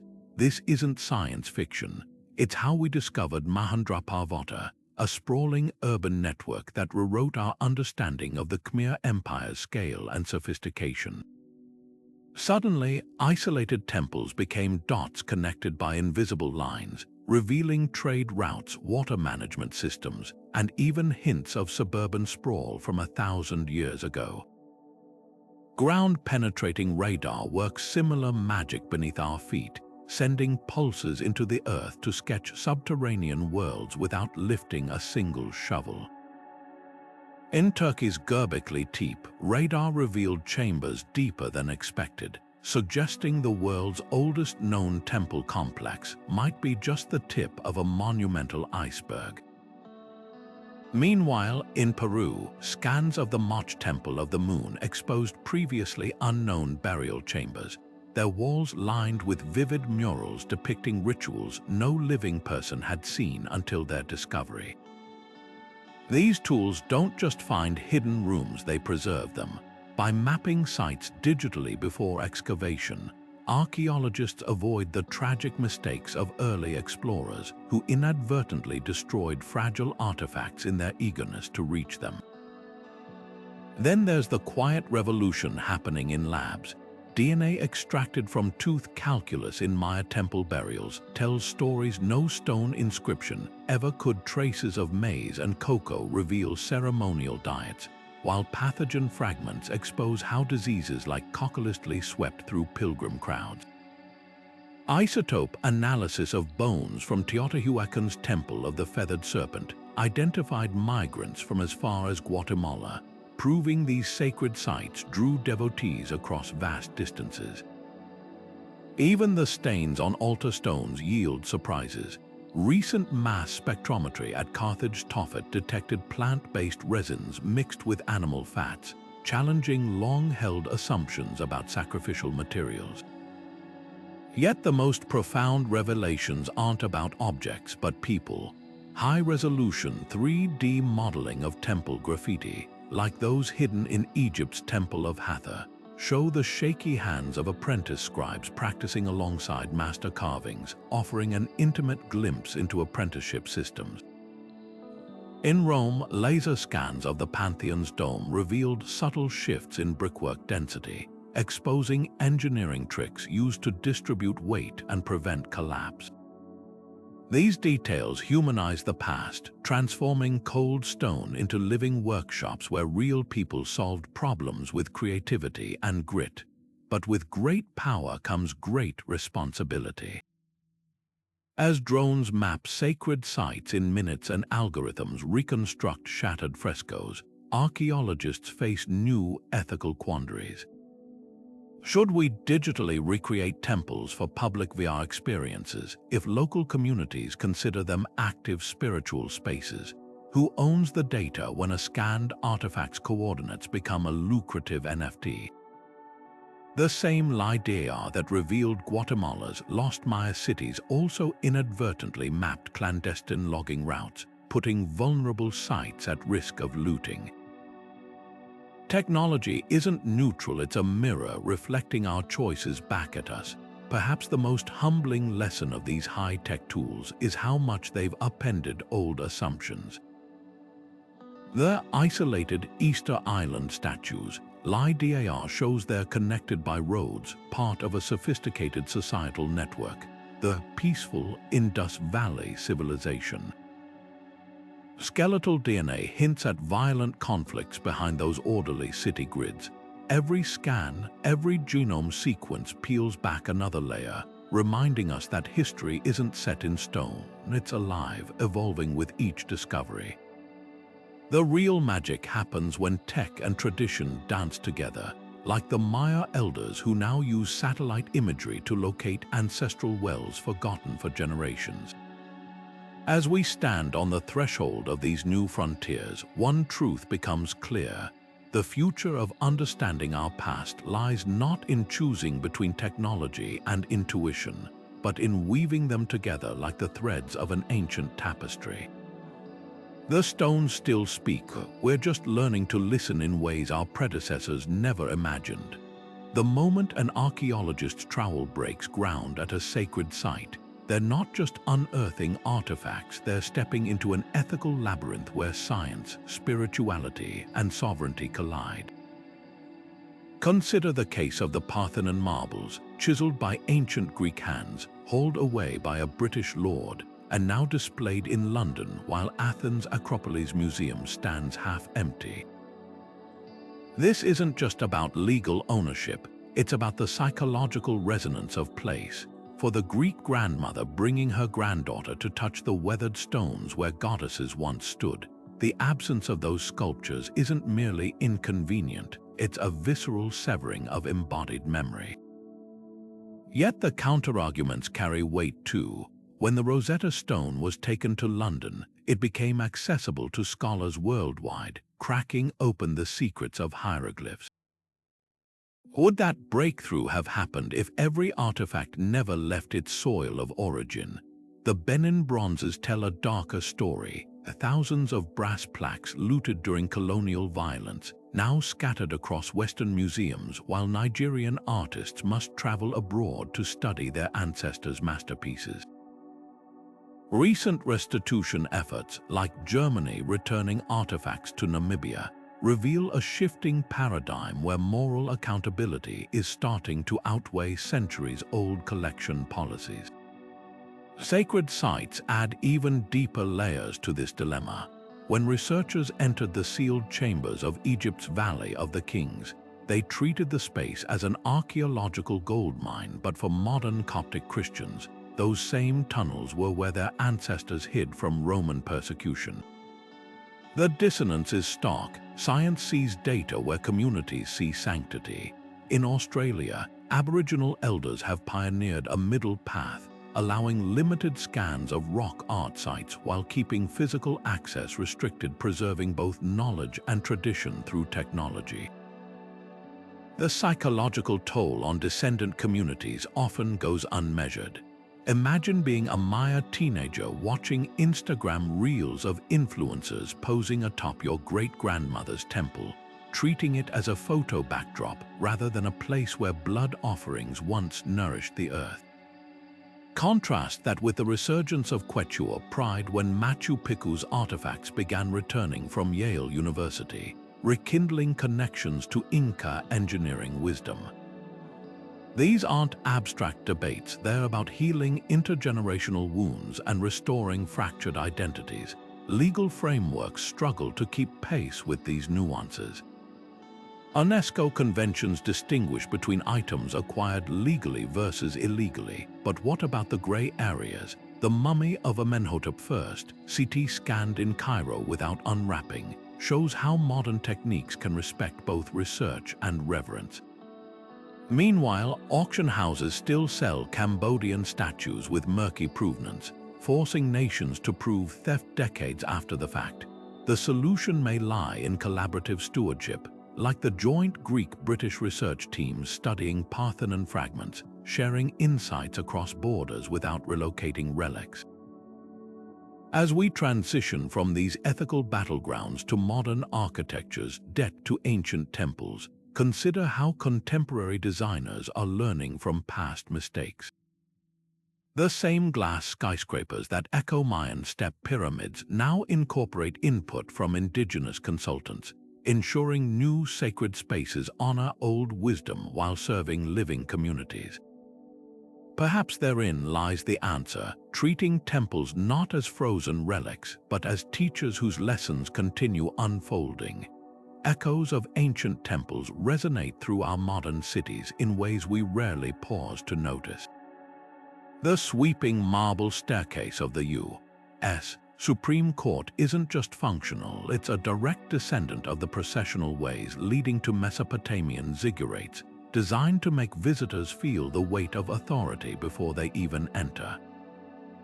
That domed rotunda in your local library, its lineage traces back to the Pantheon's oculus, harnessing natural light to create spaces that feel both grand and intimate. Architects didn't borrow these elements by accident. They tapped into a visual language forged over millennia, one that speaks directly to our subconscious. Take the Lincoln Memorial in Washington, D.C. Its 36 fluted columns mirror the Parthenon's proportions precisely, not because Greek democracy perfectly aligned with American ideals, but because those dimensions trigger a psychological response. Studies show we instinctively associate vertical lines with strength, symmetry with stability, associations imprinted on our collective consciousness through generations of encountering sacred architecture.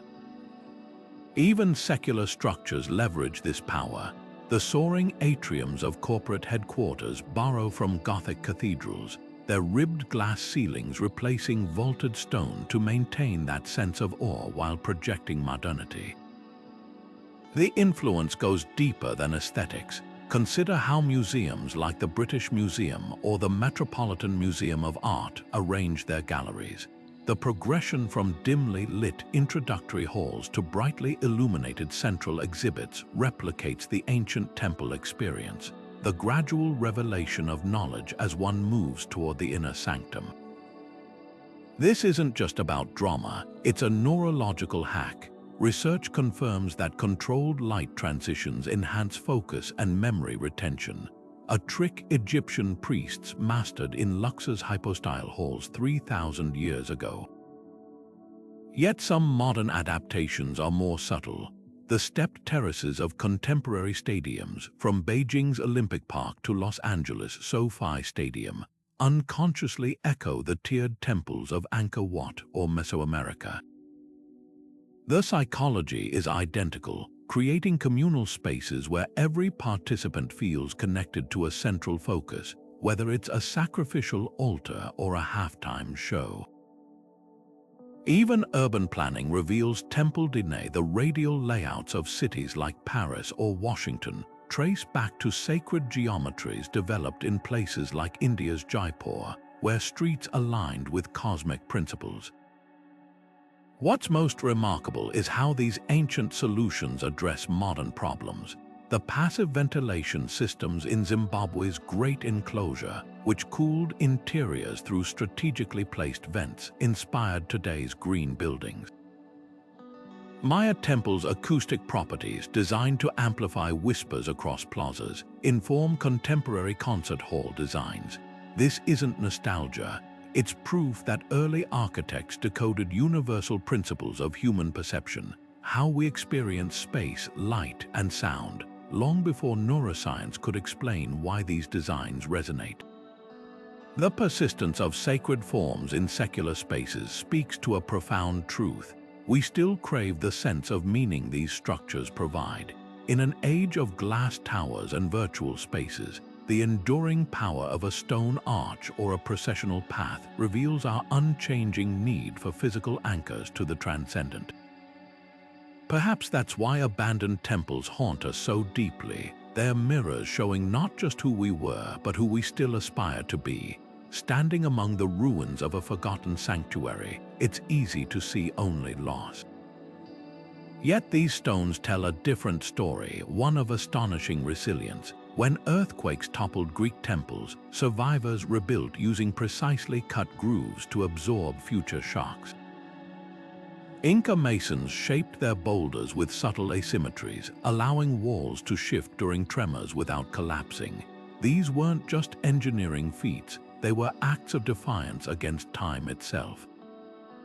The same innovation thrived in adaptation. Rome's temple of Antoninus and Faustina became a church, then a fortress, and finally a museum, each transformation extending its purpose across 16 centuries. Environmental challenges sparked ingenious solutions. At Cambodia's Angkor, engineers created an elaborate water management system to support their temples, turning seasonal monsoons from threat to resource. When the medieval Khmer capital moved to Phnom Penh, locals dismantled Angkor Wat's wooden structures but left the stone skeleton intact, knowing it would endure until needed again. This pragmatism echoes in modern conservation, where 3D scanning now preserves fragile sites not as frozen relics, but as blueprints for future revival. The true test of resilience lies not in permanence but in reinvention. Spain's Mezquita Cathedral of Cordoba embodies this beautifully, its Islamic arches framing Christian chapels, Visigothic columns repurposed as mosque supports. Rather than erasing the past, each layer acknowledges what came before, creating a living dialogue across faiths and centuries. Similarly, when fire ravaged Brazil's National Museum in 2018, archaeologists salvaged fragments of the oldest human remains in the Americas by studying how temple builders in the same region had once protected sacred objects with heat-resistant clays.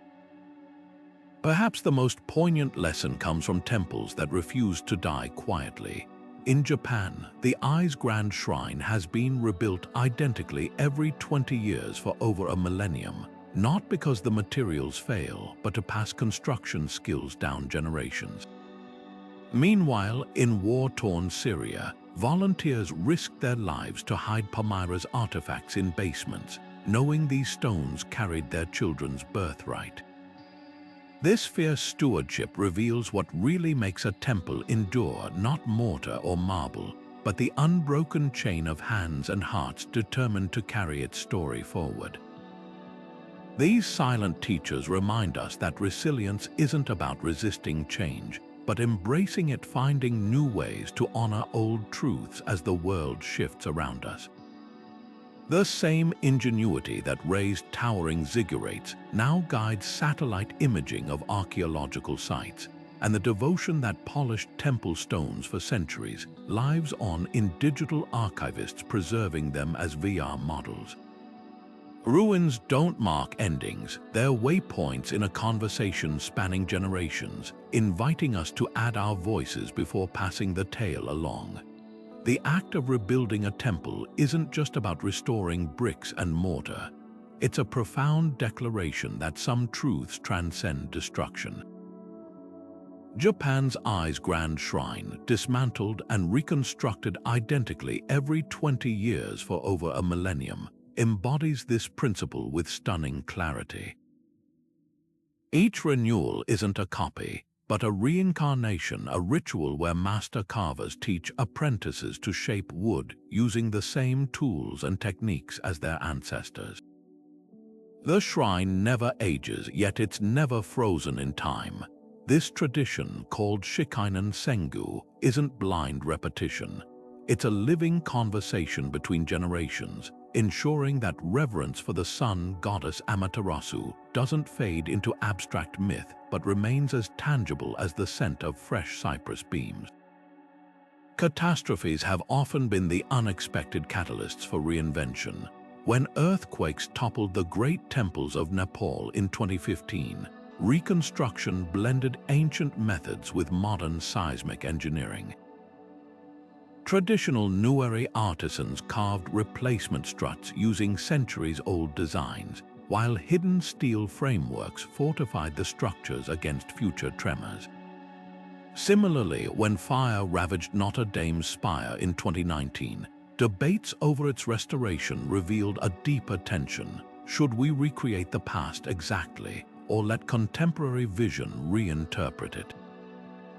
The decision to rebuild the spire as it was, using medieval techniques where possible, honored the original builders' ingenuity while proving that their spirit of innovation still resonates today. Ruins, too, hold transformative power.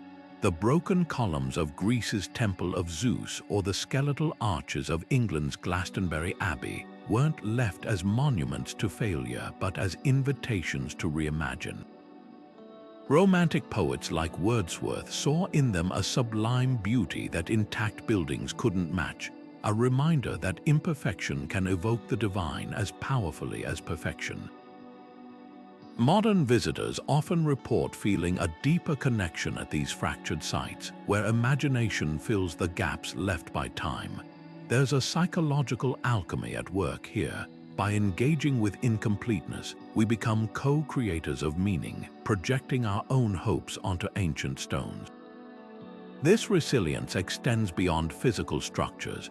When war or persecution scattered communities like the Jews exiled from Jerusalem or the Zoroastrians fleeing Persia, they carried their temples in memory and ritual.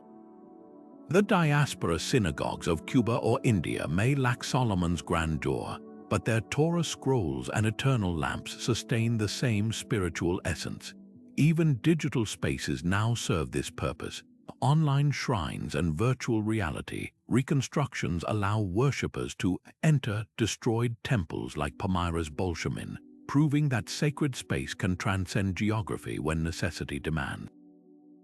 What makes these acts of reinvention so urgent today isn't just their historical significance, it's the psychological roadmap they offer for navigating our own era of upheaval.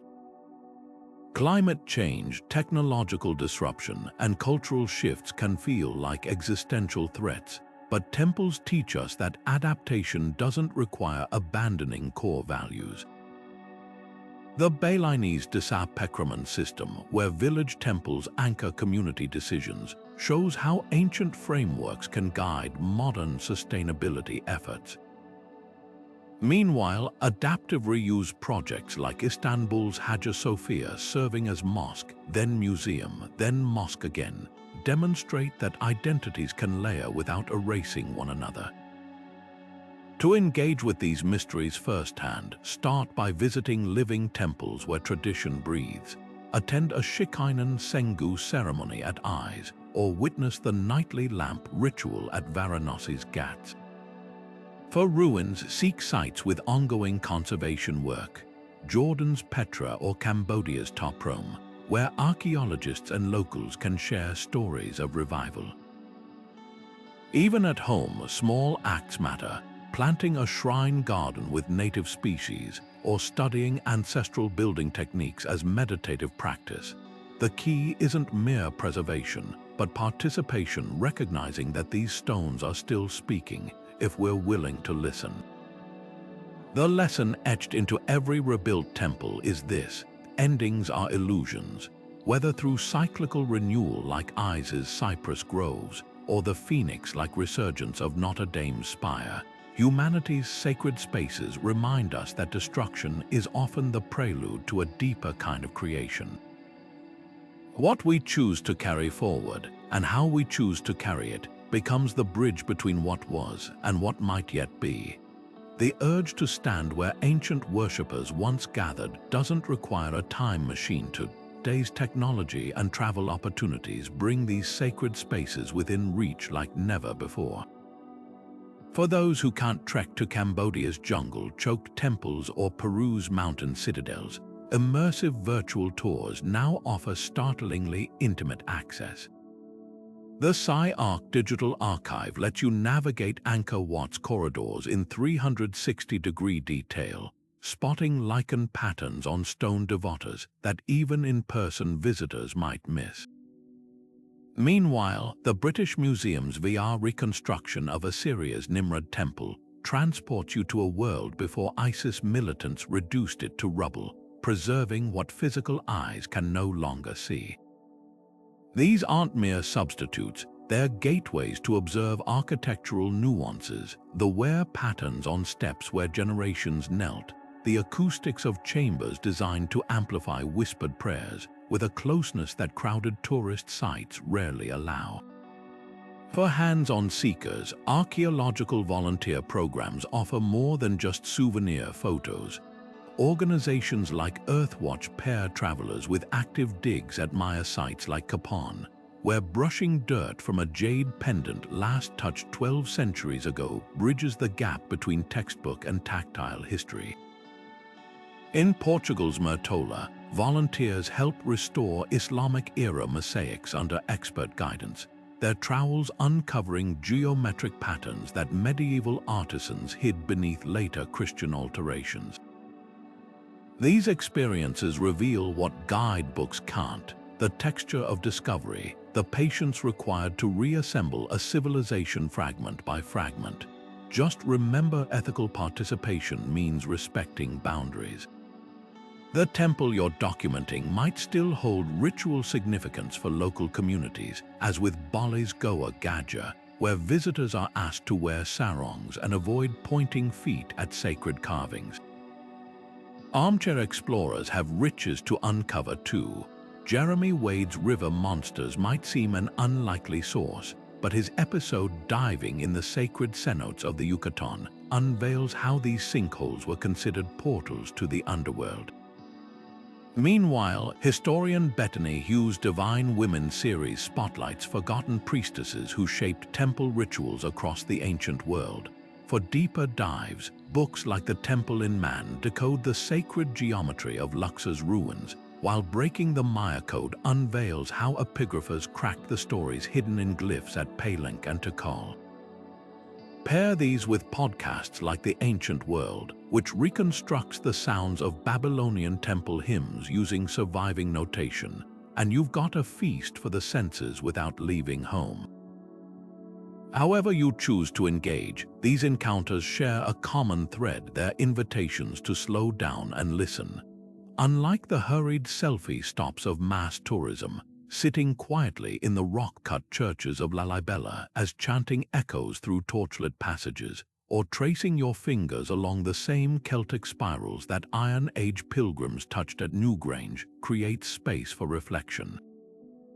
The questions that haunted these builders about mortality, meaning, and our place in the cosmos haven't expired with the civilizations that voiced them. A deserted temple's greatest power isn't in its carvings or columns, but in its ability to turn our gaze inward, asking not just what did they believe, but what do we hold sacred. As the shadows lengthen across these silent stones, they leave us with a paradox: that places abandoned by their original worshippers can feel more alive than many modern spaces. Perhaps because they remind us that seeking isn't a relic of the past, but a perpetual human impulse, one that adapts and endures, whether we're lighting candles in a medieval chapel or scrolling through 3D temple scans on a tablet. The tools change, the yearning remains. Deserted temples are more than weathered stones and crumbling walls, they're psychological time capsules, preserving the dreams and dilemmas of civilizations long gone. Think about the last time you stood before an ancient ruin, tracing your fingers over carvings worn smooth by centuries of touch. That connection isn't just physical, it's a bridge across time, linking your curiosity to the hands that shaped those stones. These structures were never just buildings, they were the canvases where early societies painted their deepest questions: what lies beyond the stars? How do we survive the chaos of nature? Why do we suffer? The answers they etched into pillars and altars reveal as much about the human mind as they do about the gods they worshipped. Consider the psychological ingenuity hidden in every architectural choice. The Maya didn't align their temples to Venus on a whim. They were mapping time itself, turning celestial patterns into a cosmic clock that soothed their fear of unpredictability. The Egyptians didn't build labyrinthine tombs just to impress. They were crafting elaborate puzzles for the soul, guiding the dead through an afterlife as intricate as their own bureaucracy. Even something as simple as a temple's height played with human perception. Climbing the steep steps of Monte Alban's pyramids wasn't just a physical challenge. It was a deliberate ascent into the realm of the sacred, each step a psychological transition from the mundane to the divine. Abandonment, too, speaks volumes. The silent courtyards of Cambodia's Ta Prohm, strangled by jungle roots, or the wind-scoured ruins of Petra, half buried in desert sands. These places didn't just fall into disuse. They bear witness to societal collapse, climate shifts, and the fragile balance between faith and survival. Yet even in their emptiness, they hold power. Modern visitors report feeling what psychologists call awe, that overwhelming mix of wonder and humility when standing in these spaces. It's the same emotion our ancestors likely felt, proving that these temples still serve their original purpose, to remind us we're part of something far greater than ourselves. What's truly remarkable is how these ancient blueprints for meaning still shape us today. The urge to gather in awe-inspiring spaces didn't vanish with the last temple priest. It lives on in concert halls designed like acoustic temples, in the vaulted ceilings of grand libraries, even in the way we arrange our homes around sacred objects, family photos, heirlooms, or that quiet corner where we meditate. The psychology is identical. We still build to impress, to protect, and to connect. The next time you pass a modern landmark, a soaring skyscraper, a hushed museum gallery, ask yourself, how is this any different from the temples of old? The materials may have changed, but the human yearning behind them hasn't. So the next time you encounter a temple ruin, whether in person or through a screen, pause for more than a photo. Let yourself wonder about the hands that raised those stones, the voices that once filled those halls, and the fears that drove them to such heights. In their shadows, you'll find reflections of your own search for meaning, proof that across centuries, we're all architects of the sacred in our own way. If this journey through the psychology of sacred spaces resonated with you, share your thoughts below. Which temple story surprised you most, and where should we explore next? Don't forget to like and subscribe for more deep dives into history's hidden mindscapes. The past isn't finished speaking, we just have to learn how to listen.